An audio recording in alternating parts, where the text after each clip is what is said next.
Gwapo bata. Pero nanasad tayo na discover nga lechon baka diri sa may lagtang talisay mga brad niya lame sa kaini. Kaya ang lasa sa ni mga brad out of this world. Ikaw diya sir. The roasters, nag-start din siya sa Davao last year. Karon, nanadiri sa Lagtang Talisay, baka ra gyud. Baka ra gyud. Lechon baka ang amo ang product na gyud.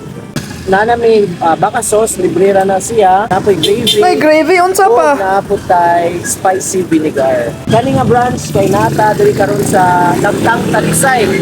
Pila lang ka steps, Barangay Hall sa Safety Lagtang. kayo. Every day from 10 a.m. until 1 p.m. So that's for lunch, and for dinner we serve from 4 p.m. until 10 p.m. Every day. Here's sa Magal sa Lagtang. Nice.